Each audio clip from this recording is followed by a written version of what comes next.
What if the first person who finally matches with you on a dating app isn't looking for love, friendship, or anything normal at all? What if all they really need is someone willing to walk down a hallway and feed their dog? Sam never imagined that single favor would be the last choice he made freely. Sam had been drifting through life for months. Work, sleep, scroll on his phone, repeat. Days felt muted, nights felt heavier. He didn't have friends close by anymore, and his family lived hours away. He didn't realize how lonely he'd become until his dating apps turned into empty deserts. No messages, no matches, no signs that anyone even saw his profile. So when he opened the app one evening and saw a notification glowing at the top of his screen, he felt a small spark. The first genuine spark he'd felt in ages. Someone had matched with him. Her profile picture was simple, just her smiling from a couch with soft lighting. It felt normal, safe. Sam scrolled through her pictures. A few casual shots. A mirror selfie.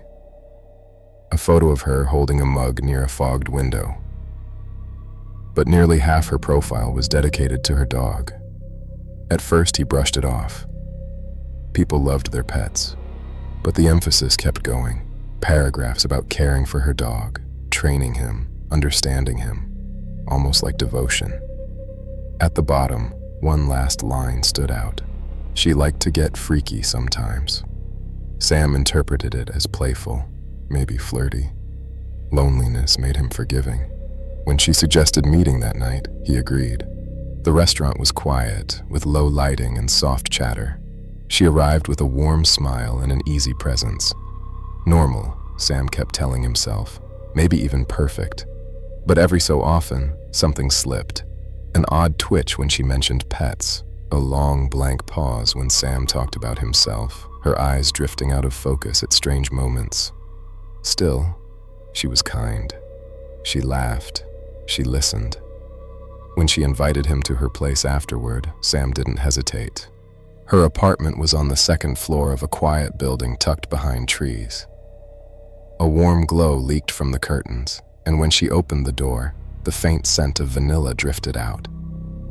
At first glance, the place appeared cozy. Tidy shelves, soft lighting, a well-kept rug. But Sam noticed how still everything felt. No hum of a TV, no distant noise from a pet, no signs of life besides her. The furniture placement was oddly symmetrical, like everything had been measured before being set down. The pictures on the wall looked brand new, as if they'd never been touched or dusted. Even the air seemed unmoved, hanging heavy and stagnant, as though the windows hadn't been opened in months. She told Sam to relax for a moment, disappearing down the hallway. Her footsteps grew softer, then stopped entirely. A beat later, her voice floated from somewhere deeper in the apartment.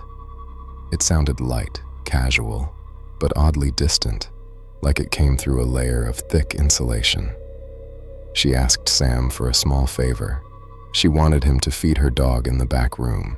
Sam didn't question it. It felt like an easy way to show he wasn't uptight or nervous. He stepped into the hallway. The hallway stretched longer than it had looked from the living room, much longer. The soft glow of the apartment faded behind him as the lights above flickered with a faint humming pulse. The wallpaper, once white, had turned a faint yellow. Deep, uneven gouges cut through the wooden floorboards, as though something heavy had paced here repeatedly, never fully lifting its weight. Sam slowed his steps. He ran a hand along the wall and felt faint indentations, long, narrow marks, spaced irregularly, as if something had dragged its fingers or claws across it over time. Dust clung to the edges of each groove. Halfway down the hallway, the temperature dropped noticeably. Cold enough that Sam's breath almost fogged. A metallic scent floated through the air, subtle, but sharp enough to sting his nose. He kept walking, each step sounding slightly muffled, like the hallway was swallowing the sound. At the very end, the door sat cracked open just enough to leak a sliver of darkness onto the hallway floor. Something was breathing inside. Sam pushed the door open slowly. The room beyond was nearly pitch black, except for the narrow band of hallway light cutting across the floor like a spotlight. Dust motes floated through that thin beam, drifting lazily before settling back into the thick darkness. Sam squinted. That's when he noticed a massive shape crouched in the far corner. Its outline wasn't clear, just a dense shadow, bulky and hunched. It was breathing, slow, deep cycles of air that sounded too heavy to belong to a dog. Sam's throat tightened, but he reminded himself this was a favor, a simple task, a chance to show he wasn't anxious. He found the dog bowl on the floor. His hands shook slightly as he filled it. He slid it forward. The breathing stopped. For a moment, the room was completely silent. Then the shape shifted, a slow, deliberate adjustment like something preparing to move. And then it lunged into the light. Sam stumbled back, nearly falling. This wasn't a dog. Not even close. It was a man, or something shaped like one, wearing a padded black dog costume with matted fur. The costume's snout was stiff and rigid, molded into a permanent, unnatural expression. Glassy eye holes stared outward without blinking. The creature moved on all fours with practiced efficiency, limbs extending further than normal human joints should. If it stood upright, Sam realized, it would tower at around 6'5", maybe taller. The creature's snout dipped toward him. It sniffed him in sharp, deliberate bursts. Not curious, assessment. Sam's heart pounded. His legs refused to move. The creature shifted its weight forward, inch by inch, like something preparing to test him or claim him. Sam sensed a presence behind him before he turned. Her silhouette filled the end of the hallway. She had been standing there the entire time, motionless, silent, watching. She wasn't shocked. She wasn't concerned. She was waiting. The creature crawled between them, blocking any chance of escape. Its padded paws dragged across the floor slowly, deliberately, as though savoring each inch it closed between them. Sam could feel the air tighten as the creature pressed its rigid snout against his chest and inhaled deeply, the way an animal studies new prey. And something clicked in Sam's mind. He wasn't here for a date. He wasn't here for companionship. He wasn't here because someone liked him. He was here to be evaluated, measured, replaced. He felt the walls closing in. Or maybe it was just the creature stepping closer. The last thing Sam remembered clearly was the sound of her breathing behind him. Steady and patient. Then everything blurred.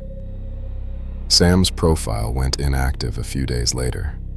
His friends and family assumed he deleted his apps again since he'd been so distant lately. Nothing seemed unusual enough to raise alarms. But in the woman's apartment building, neighbors began hearing things. Soft pacing at unusual hours, heavy thumps across the hallway floor, long, dragging sounds like something adjusting its weight awkwardly, and occasionally, a low, strained whimper that didn't sound like any dog they'd heard before. No one checked. No one wanted to. Life moved on, for everyone except Sam. A few weeks later, another man matched with her. Her profile looked almost identical. Same warm smile, same cozy photos, same lightly written paragraphs. Except one detail. She mentioned she'd recently gotten rid of her old dog. But she wasn't lonely. She had a new puppy now.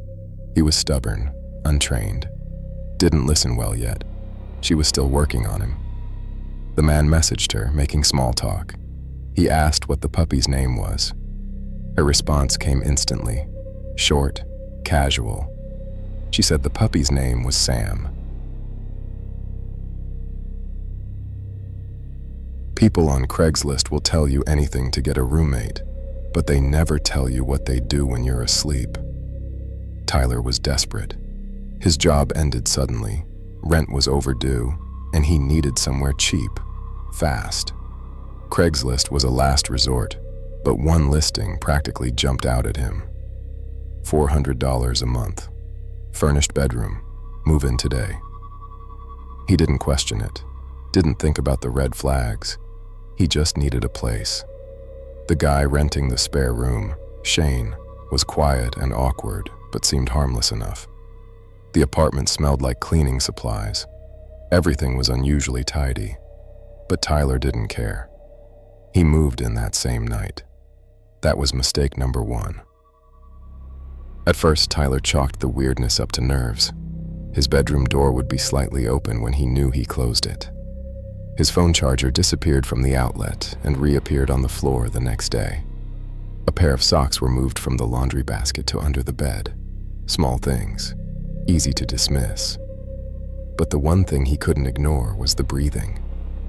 The first time he heard it, he woke up at 3 a.m. Eyes open, room dark, that groggy half-dream state. Then he heard it again, a soft inhale. From directly beneath him, he froze, held his breath, listened. A slow exhale. There was no mistaking it. Someone was breathing under his bed. He forced himself to look. He grabbed his phone, turned on the flashlight, and aimed it toward the floor. A glimpse, just a glimpse, of skin. A forehead. Hair pressed against the carpet. Eyes squeezed shut like someone pretending to be asleep. Tyler shot backward off the mattress, slammed into the dresser, and scrambled to his feet. He ripped the bed away from the wall. Nothing. Completely empty. No one. Nothing. Not a sound. Had he hallucinated it? Was he losing his mind? Tyler didn't sleep for the rest of the night.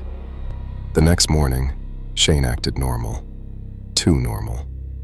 He asked Tyler if he slept well, if the room was comfortable, if everything was quiet. Tyler forced a fake smile and nodded, but his skin crawled. Later that afternoon, he dropped something behind his dresser. When he moved it to reach, a small black notebook fell out from behind it. Not dusty, not old, used recently. He opened it. His blood ran cold. Inside were pages filled with shaky handwriting. He turns over at 12:40. He sleeps with his feet hanging off the bed. He doesn't check underneath. Good. Then photos. Blurry shots of Tyler sleeping. Tyler brushing his teeth. Tyler sitting at his desk with his back turned. All taken inside his room. Tyler flipped faster, heart pounding. The last page wasn't handwriting. It was a Polaroid, a picture taken from under the bed, pointing out toward Tyler sleeping on top of it, and under it, one chilling line. "Tonight I try again." Tyler dropped the notebook. He grabbed his keys, grabbed his backpack, and ran for the front door. But just before he reached it, he heard something behind him. A small thump. The sound of someone bumping their head on the underside of a mattress. Tyler looked back toward his bedroom. There was a shadow. A slight shift. The faint, unmistakable sound of someone crawling out from under his bed. He didn't wait. He bolted out the front door, sprinted into the parking lot, and never returned. 3 weeks later, the same Craigslist ad went up again. Same price, same photos, same wording. And the listing had one new image. Tiny, barely noticeable. A low-angle photo taken from under a bed, waiting for the next roommate. Bad things happen in cheap motels. But the worst ones happen when you walk into a room that isn't supposed to be yours, and someone inside is expecting you anyway. Eric was driving cross-country for work and stopped at a rundown roadside motel just after dark. He was exhausted, half delirious, and the clerk barely spoke to him as he handed over a key. Room 12. Eric grabbed the key, went back to his car, and walked down the outdoor hallway. Half the building's lights were dead. The numbers on the doors were missing or peeling off. He found a 12, scratched faintly into the wood of one door, and assumed that was his. The key fit. The door opened smoothly. That was the moment he should have realized something was wrong. The room was dim, curtains drawn, the stale smell of old carpet and cheaper cleaning supplies. But the strangest part was how lived in it looked. A backpack sat in the corner, a pair of men's shoes beside the bed, a half-empty bottle of water on the nightstand. Eric froze. Someone was staying here. He pulled out his phone to double-check the room number, and that's when he heard it. A soft inhale from the bathroom. The door was cracked open, pitch black inside. Eric stepped toward it, thinking maybe it was housekeeping or a mistake, or a shape moved inside, slowly, not toward him, but back, like it was hiding deeper in the dark corner of the bathroom. Eric whispered an apology, backed into the hall, and shut the door behind him. He marched back to the front desk, furious, and slapped the key down. The clerk looked confused. He swore he gave Eric room 21, not 12. Eric insisted the key opened 12. Said someone was inside. The clerk swallowed hard. Then he said something that made Eric's stomach twist. No one should be in room 12. It's been closed since last month. Police arrived. The manager forced the door to room 12. It was barricaded from the inside. What they found wasn't a dead body, or a squatter, or a drifter. It was a fully furnished room containing a bed with restraints installed under the mattress, a camera mounted to the back of the nightstand, hidden by a towel, and a small spiral notebook tucked beneath the pillow. Inside the notebook was a single line repeated across every page. When I hear the door open, I wait. The last entry? Tonight he finally came in. The motel couldn't explain why Eric's key opened the room. They couldn't explain who the shape in the bathroom belonged to. And they definitely couldn't explain why room 12 was unlocked from the inside.